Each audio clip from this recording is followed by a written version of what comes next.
Talking the best defensive players in the NFL, starting with the defensive line today. ESPN, thanks to Jeremy Fowler, talking to execs around the league, dropped the best players in the NFL at their respective positions. We've talked a lot about fantasy offensive players recently on Peacock and Williamson. Let's go to the defensive side of the ball now and give some propers there coming up on today's Peacock and Williamson.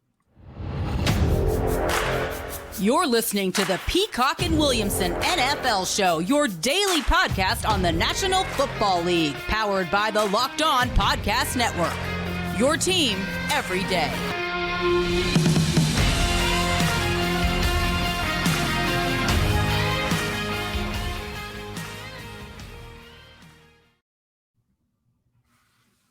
Welcome to the Peacock and Williamson NFL Show. Brian Peacock and Matt Williamson with you at BD Peacock at Williamson NFL. Thank you so much for making us your first listen here on the Locked On Podcast Network. Your team every day. And it's a fun time of year where execs talk, right? And I always like the anonymous quotes from the higher ups in the league. The anonymous scouts around draft time gets really silly, Matt. But yeah, start talking to GMs and really high up players, head coaches and offensive coordinators, defense coordinators, those types of things. I really like to hear how they look at the league and how they think about players around the league. So these kind of lists are fun. They absolutely are, and I'll kind of give you what's happening here. Is this used to be Mike Sando's job at ESPN, who's a good friend of mine. He's been on our show a lot. I was at ESPN with him quite a bit. Mike and I used to write a column together every week and, whatnot. And then Mike moved on to The Athletic, and they bumped up Jeremy Fowler as opposed to just being the Steelers guy. He is kind of the Sando national guy, and he's taken the mantle here of doing the exact same article. And just a side note, when I see Jeremy, I always think of training camp in Pittsburgh because he was always 2 dorm rooms down from me. So I would see, we share a huge bathroom in the dorms, and I'd see Jeremy a lot this time of year. So it's almost that time of season that we got the league kicking in here soon. But what Jeremy does, as Sando did, is I think there's 15 different executives and different ones for different positions, and they all get a vote. They rank their top 10 guys at every position group. He just tallies the votes, picks out his favorite quotes, and gives it to us, and it's great information. I love it. So let's start with defensive ends and edge guys, really. Yeah. And the player that tops the list here, he was Defensive Player of the Year last year, and 22 and a half sacks. It's pretty hard to argue against TJ Watt. And maybe if you just put all the defensive players together, he might be the guy at number one, considering all the positions. But on the edge, it's TJ Watt from the Pittsburgh Steelers, number one. Yeah, I mean, what he's done through his career is remarkable. I mean, he has 72 sacks in 5 seasons in the league. I mean, those are Reggie White all-time great type of pace. And I know this sounds extravagant, but his case after 5 years for the Hall of Fame is almost on par with somebody like Pat Mahomes, just taking the league by storm with no dings in his resume. That being said, and everyone knows I'm a Steeler guy, I think I'd rather play against TJ Watt than I would Myles Garrett. Yeah, and Myles Garrett comes up number 2, and they were part of that same draft class, right? In 2017, yeah. Watt was, people weren't sure about Watt. He was a late first-round pick. Myles Garrett was 1.1 all day long, and he's ranked number 1 on this list in the past. It's crazy that Myles Garrett's still only 26 years old. I felt like he's been in the league for 10 years already. But yeah, he's 100%. 26. He's going to be 26 all year long until, I think, December. Yeah, and he's a phenomenal player. I mean, I just mentioned that I think he's slightly better than TJ Watt, which nobody likes to hear here in Pittsburgh, don't get me wrong. But, I mean, I will say his production career-wise isn't really even close. I'm actually doing a quick look here. Yeah, 16 sacks last year for Myles Garrett, and he's got 58 and a half through his 5 years. And when you consider what awesome. TJ Watt has an extra season of sacks over right Myles Garrett, and they were drafted in the same season. Absolutely. And he's phenomenal. He's bigger. He's more physical than TJ, and that's what I give him the edge for. Really, if you're drawing up a edge pass rusher, a defensive end in a lab, it's this guy all day long. He's a superstar. You know what? This this reminds me. I want to share something with our viewers on YouTube because this is something that just is always fun, and I want to put it on the screen right now, which is the photo from high school. Any chance to share this is always great. The photo from Myles Garrett in high school. We always see these highlight clips from like what would have been like to try to tackle Adrian Peterson in high school, right? Right. I used to watch that. He was already an adult. One of the few players to go from high school to the NFL. Myles Garrett's another one of those, could have gone high school to the NFL. And in this one, it's unbelievable when you see him next to the types of people that had to block him. It's him next to the starting offensive lineman and defensive tackles. Well, this is crazy what this guy looked like, his physique, his body when he was a teenager, just like 16 unreal. or whatever. A true freak of nature too. It's like something happened that's not supposed to happen for humans to turn out like that. And I've seen some clips of Myles Garrett recently too. And it's look, he's a football player, not a basketball player, but just seeing him, dunk from standing still and just throwing down windmills at his weight, 270. He's probably bigger than that even now. Yeah. He's an unbelievable player and unbelievable physical talent.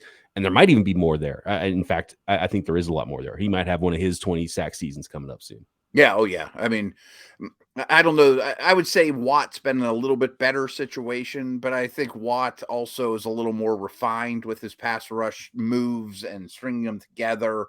I think Big Brother helped, obviously, where I think the best is ahead for Garrett. Yeah. And Garrett gets a lot of help put his way. Similar to the next, and I'm sure TJ Watt does. I mean, all these guys kind of do, but yeah. I think Nick Bosa, who comes in number 3 on this list, and I was surprised if he was going to be ahead of his brother, and he is. And Nick Bosa is still only 24 years old, and he missed one full season with the ACL injury, and then came back, as strong as ever last year. But it's the technique that the youngest Bosa displayed from day one. I've never seen a player more ready to play, because sometimes it takes edge guys a while, which I think there's a lot there left with Myles Garrett, but TJ Watt has technique and effort, and that's exactly what Nick Bosa brings to the table, is the technique and effort. Not quite as long and fast as TJ Watt, so I don't know if Nick Bosa will ever get to that level as just a pure pass rusher, but man, he's dynamic off the ball and just picture perfect technique as a pass rusher, and he keeps coming all day long. He's an elite player as well. I mean, with all respect to Big Brother Joey and all the other names on this list, I think the top 3 kind of stand alone. And you probably agree with me with your Niner background, but I think most people say it's Watt and Garrett in whatever order you like. I think Nick's in that tier as well, but those 3 are in their tier by themselves. This is how important Nick Bosa is. And it wasn't just on him, but the 49ers drafted him number 2 overall in 2019. They were bad enough to be among the 2 worst teams in the NFL record-wise. Kyler Murray, then Nick Bosa in that draft.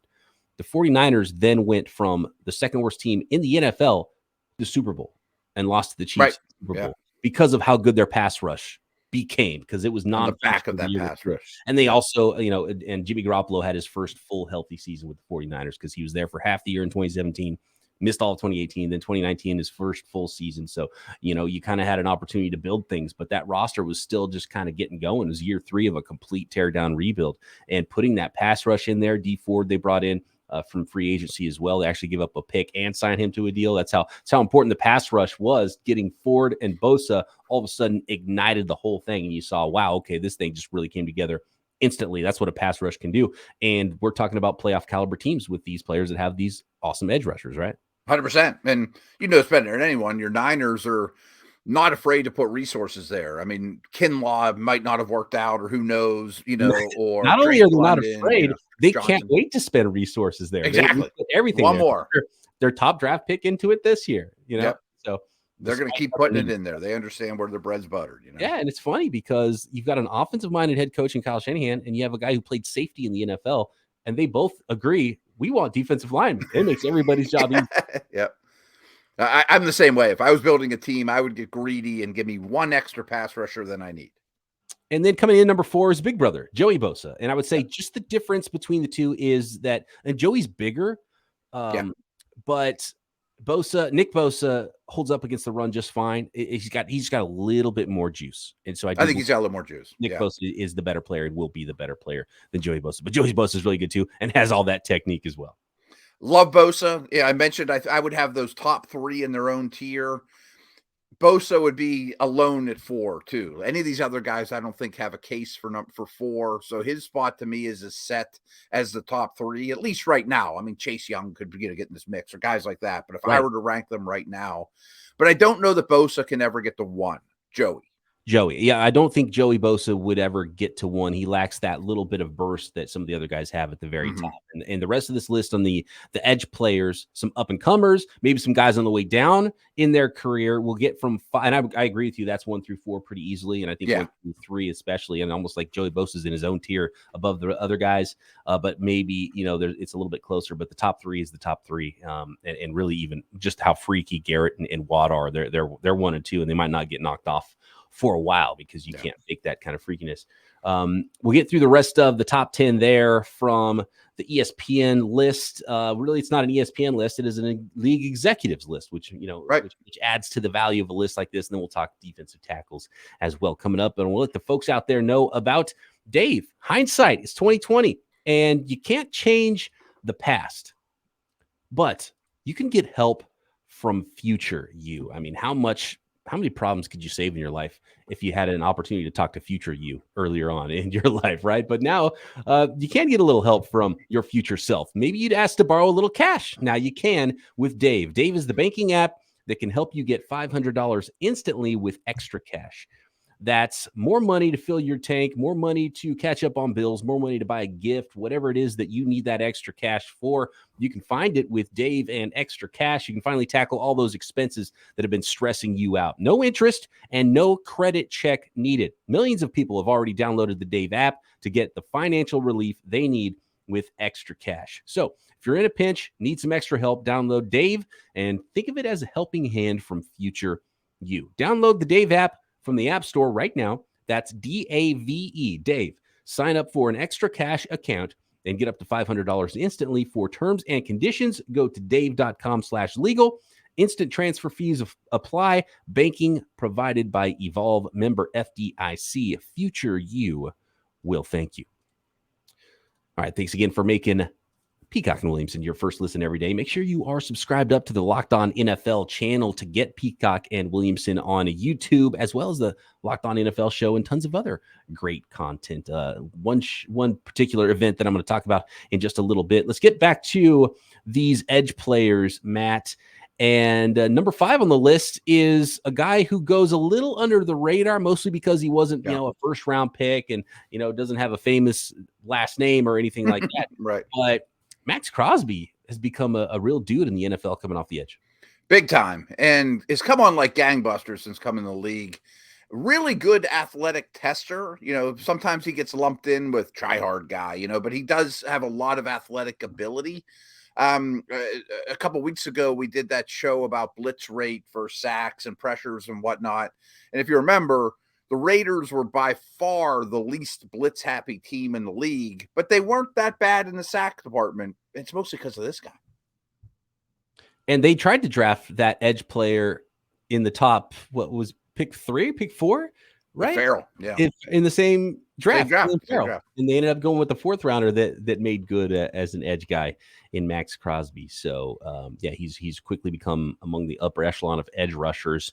And one thing I do love about this list with the executives, it's not just one person's list, so you don't get the weird hot take name. Exactly. Because there's a sort of a filter that it goes through talking to multiple league executives. And you really understand how the league feels about these players. And the league still loves themselves some Von Miller. He's maybe not the top guy as he would have been in the past on this list, but he's still in the top 10, and they've got Von Miller, who's now with the Buffalo Bills at number 6. I mean, he's an all-time great. He's already a Hall of Famer. He's going for back-to-back Super Bowls, which will be his 3rd. Very bendy, in his prime in particular. He gets really, really low and explosive. I guess he's the one that's like championing this edge rusher camp, kind of like the tight end camp stuff that people do.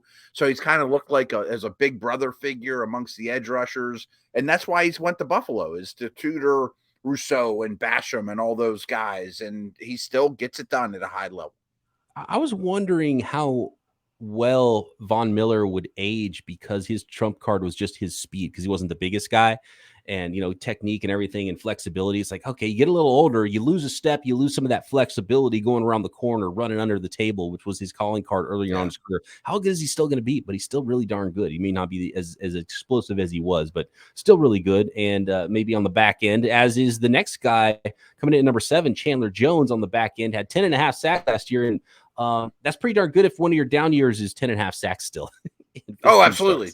Coming off injury, going to pair with Crosby in Vegas. I think he's perennially underrated too. Like when it's said and done, I think he's going to have a Hall of Fame case.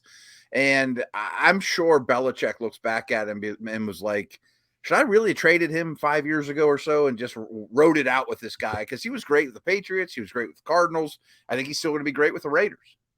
Yeah, there was another contract that I think he could have hung on there with the Patriots, and the Patriots are so good at letting guys go too soon rather than too late, and understanding who's part of the system and who they can't win without. I think Chandler Jones, the position he plays, and I don't know how it would have worked, cap wise for the Patriots if it just wasn't feasible, but that might be one that Bill Belichick, if he asked him, might say that he got away. Yeah, I think so. I mean, he was trading him when he was 25-ish, 26, something like that. There's a lot of good football that came after that point. Love this guy, Brian Burns. Glad to see him on this list because I think he's awesome, and he's still just getting better. Still only 24 years old. All the length, all the speed, all the athleticism, really starting to put it together as one of the best edge rushers in the NFL. And I wouldn't be shocked if he's in the top 5 after this season. I 100% agree. If you don't think he's in this class, you haven't watched him enough, and I can understand people that haven't. I think he has some Von Miller combination of bend and leanness and length and all those things. And that defense, which is something I really noticed after the Baker trade, they were constantly put in brutal situations and not pass rushing situations. So don't think by any means he's coming off a down year. He's just coming off a down situation. Right. And I think we might see one of those years because he hasn't had double-digit sacks yet. A couple of years with 9 sacks. This might be the year we see 16, 17 sacks. Right. And a better team, maybe he's able to pin his ears back and rush the passer late in games when you're up and the other team might be throwing a little bit. Hasn't had that opportunity with the Panthers. I'm a big fan. Khalil Mack coming in at number 9, still playing at a high level, still a player that teams are going out and trying to get to help fix their defense. And while you pair him with another guy on this list in Joey Bosa now with the Los Angeles Chargers, that could be a lot of fun and maybe even a resurgence. Maybe there's more there with Khalil Mack, still only 31 years old. Yeah, I mean, he's another one that has a strong Hall of Fame case already. Really physical at the point of attack. Great versus the run.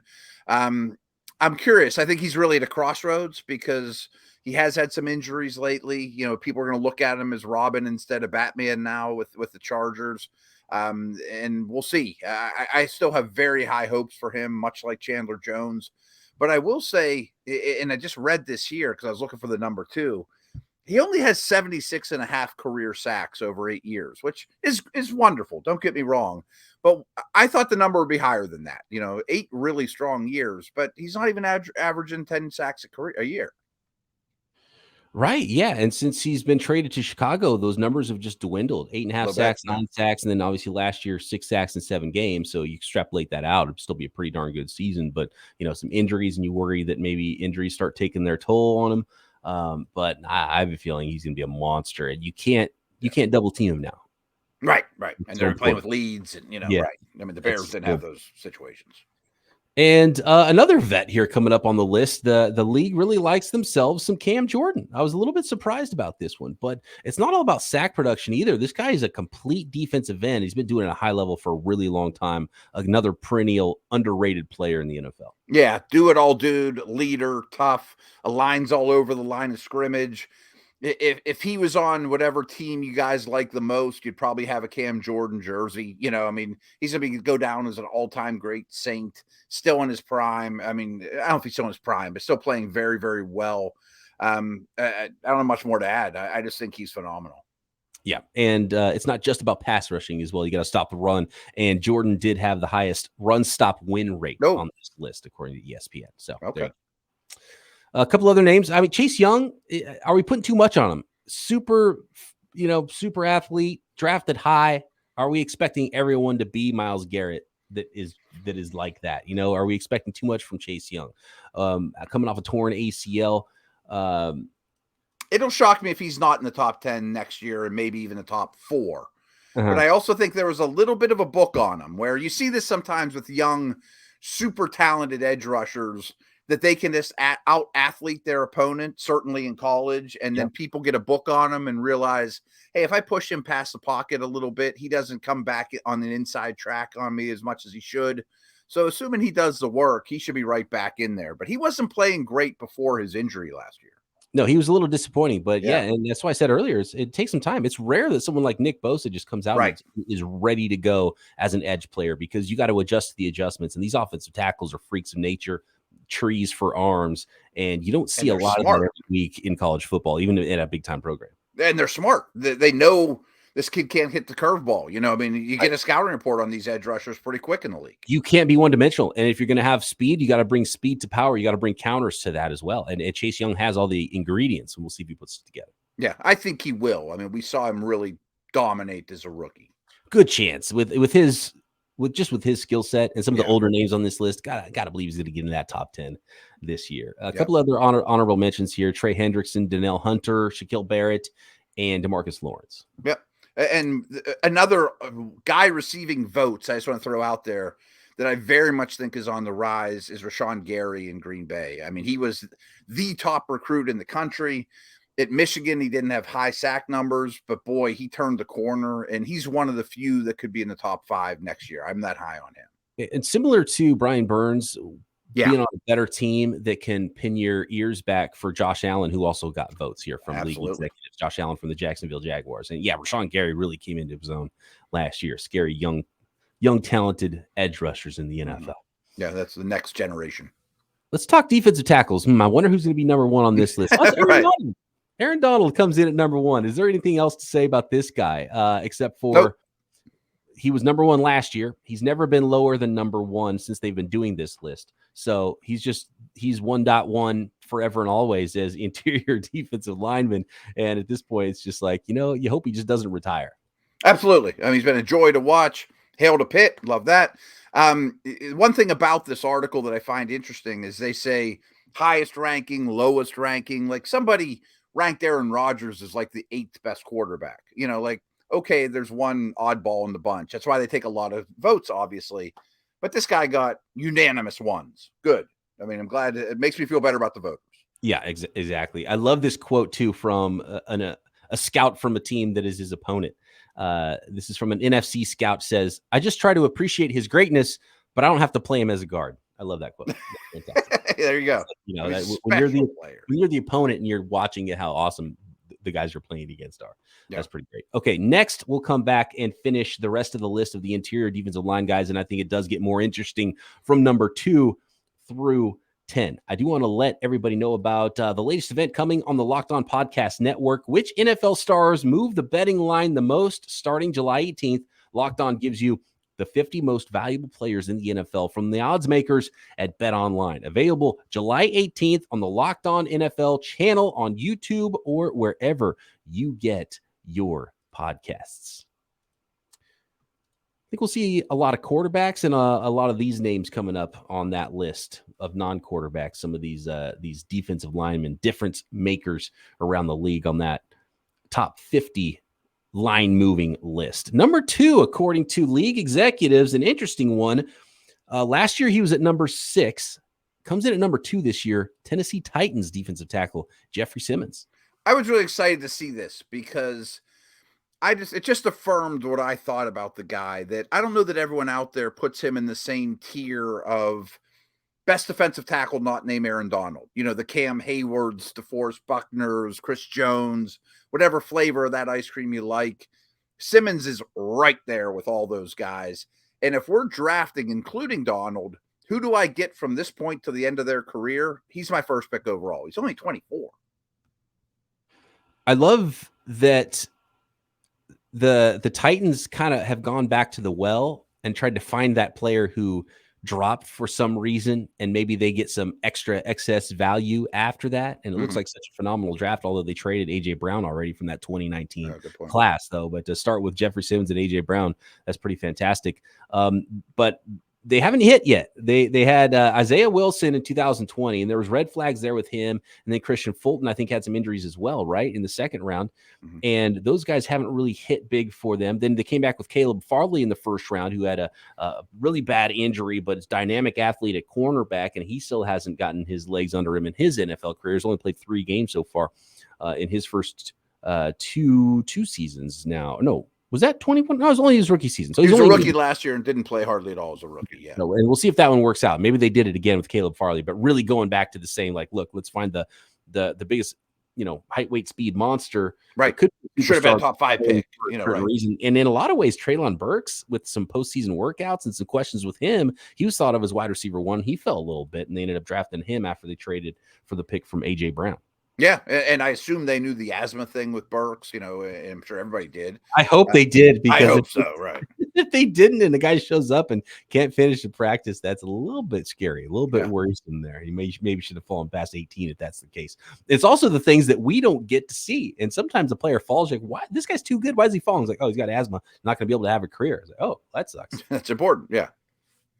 Number 3, Chris Jones of the Kansas City Chiefs. He's been really kind of just right in this area. He's ranked 2 in the past. It was 2 last year, and really good player. Kind of stepped back maybe last year. Yeah, I have mixed feelings on this one, because the Chiefs were at the bottom of the league in sacks, and he's not the only reason, but he's been instrumental, not to the Mahomes level or Tyreek level, but right behind them in the Chiefs' success of late. He's a great, great player. He's just a little on the inconsistent side. I mean, you'll see him, I don't want to say take plays off. That's a little harsh, but he saves it for the right times.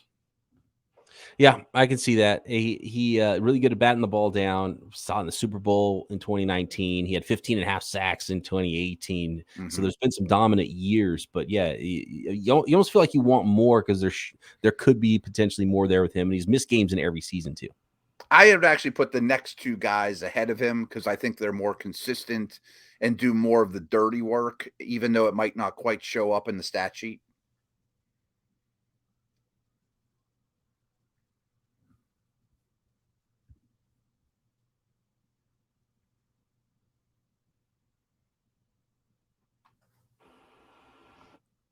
I was muted there. Oh yeah, I thought my earphones were giving me problems again. Where's Buckner? He's the Iron Man of the NFL among defensive linemen. Yes. The games he plays and the number of snaps he plays per game, he's just about as dependable as you can get. But someone like Chris Jones would have a better highlight tape. Yes, agreed. Big time leader, rare height and length, and unbelievably huge hands, and again, eats up blocks. I mean, he's the one on that defense that every team game plans around. He's the star of the show, and he brings a snap after snap. I mean, the Colts are thrilled they gave up a first-round pick for him. I mean, he's a tremendous player. I'd have him a little higher, as with my guy here next. I can't deny that. Yeah, he's got to have some more seasons of the 12 sack production he had in San Francisco, and get some of those double-digit sack seasons, and he'll get a little bit more credit. If they give him Bosa and Armstead and those guys, he probably would get there again. Right. Yep. He probably would more. Yeah, absolutely. Cam Hayward coming in at number 5 here, and kind of similar to another Cam that we just talked about, Cam Jordan on the edge rush group, just a guy that's been doing everything for a very long time at a high level. Yeah, and I'm lucky enough to be around him a fair amount. He is the leader of the Steelers football team. I mean, he's taken that from Pouncey and Ben and all those guys. I mean, he has for some time on defense. I think he actually had his best year as a pro.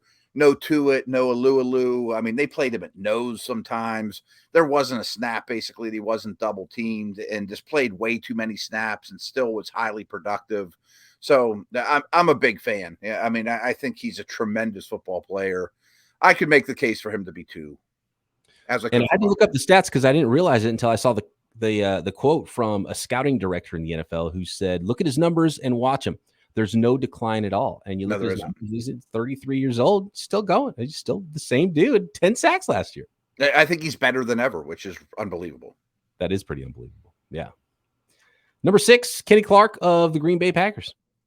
Yeah, another one that he can play a modern day nose where he's not Will Fork or Casey Hampton or the Williams wall. He can rush the passer, but he gets doubled a lot. I mean, he pushes centers backwards, demands guards to double team him.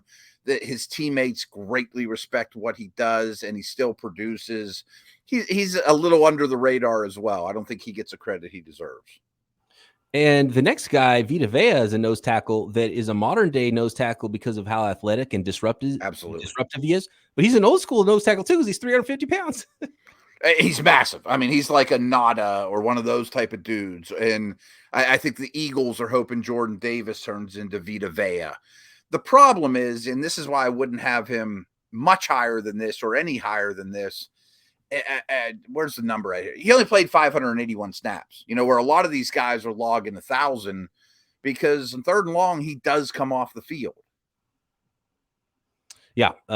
Still a 2-down player a lot of times. And so that has to work against him a little bit, but he's really disruptive for being someone who can play that true nose tackle zero technique, take on double teams all day kind of a role. I mean, imagine trying to block him. I mean, come on. I'm actually a little surprised about number 8, Eric Armstead, jumping into the top 10 here, even though I cover the 49ers, because he's, I thought he would be an underrated player that didn't quite get in because the stats have never really been there except for the one year. The last year he was able to play along with, Nick Bosa and DeForest Buckner. And since then, the double-digit sack production hasn't been there. He did have the 10 sacks in 2019, had some injury issues earlier in his career. And then all of a sudden he's played every single game for the last 4 years because some 49ers fans wanted to run him out of town. I was like, what a waste of a first-round pick. He's always injured, hasn't produced a lot. And I think he's found a home now as an interior guy where he was sort of a big end earlier in his career, sort of a 5-tech slash, kind of out of place on 3rd downs as an end. Now he's playing full-time in the interior as a 3 technique, and I think it's really helping him. Much like Buckner, his former, colleague, that the Calais Campbells of the world, the J.J. Watts, you're seeing more of these long guys that operate well from the interior and can play outside if needed.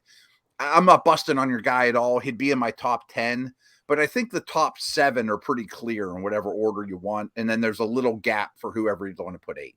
I think there's a gap. And I think that's why someone like Vida Veya, who might not even play, the full number of snaps of some of these guys, but he's so impactful in the snaps he does play, is still ahead of someone like Eric Armstead. So I think that's why we have that sort of gap right there. And there's probably a lot of arguments for a lot of guys in this range. And really the 49ers probably realize now they screwed up, and they already had the replacement in-house for DeForest Buckner and Eric Armstead. Should just left him inside to play that role and not have to spend that 1st-round draft pick on Javon Kinlaw. Good point.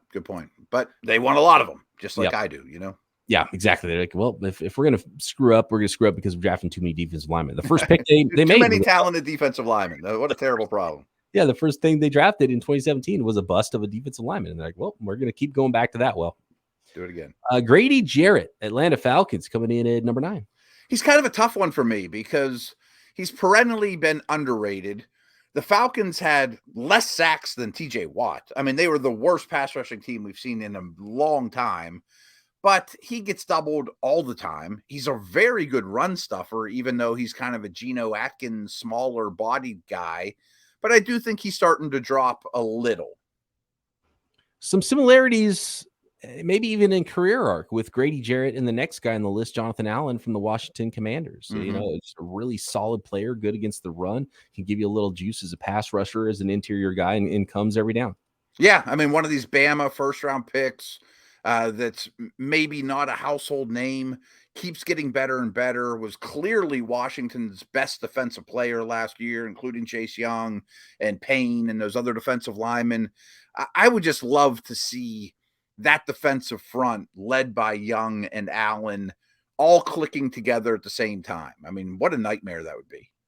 And I think it's pretty clear. We talked about there could be a lot of people competing for the end of the top 10 there after sort of a tier break. And these votes really bear that out, because you look at the honorable mentions of 4 guys: DJ Jones, Javon Hargrave, Fletcher Cox, Leonard Williams, and then about 10 other names of guys that got votes. So a lot more players got votes on the interior defensive linemen than the edge guys. 100%. And there's just a lot of really good ones.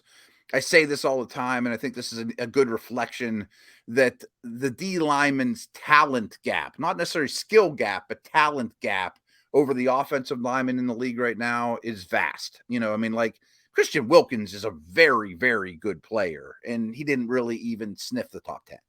Yeah, he maybe got a vote. Who knows? He's right. also ran here. J.J. Watt's still hanging on with getting votes. Calais Campbell still getting votes.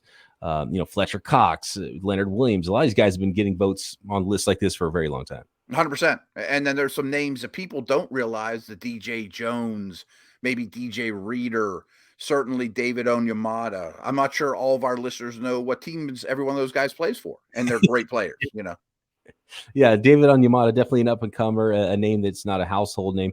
Quentin Williams, for being drafted number 3 overall not that long ago, has had a disappointing begin to his career, but there's also a lot of talent there. I wonder if there's a potential breakout still there for him with that Jets defense. I kind of put him and Jeffrey Simmons on similar career arcs, but Williams didn't take the step Simmons did this year. He also demands a lot of attention. I mean, back to your Niners, they're collecting front talent, left and right. I mean, they wanted extra defensive linemen too, but it might be put up or shut up time for him to either be good or is it time to be great? That's the list of defensive linemen, the best defensive linemen in the NFL, according to league executives. We'll check in on linebackers and defensive backs later on in the week. Thanks for making Peacock and Williamson your first listen. Back tomorrow right here, Peacock and Williamson.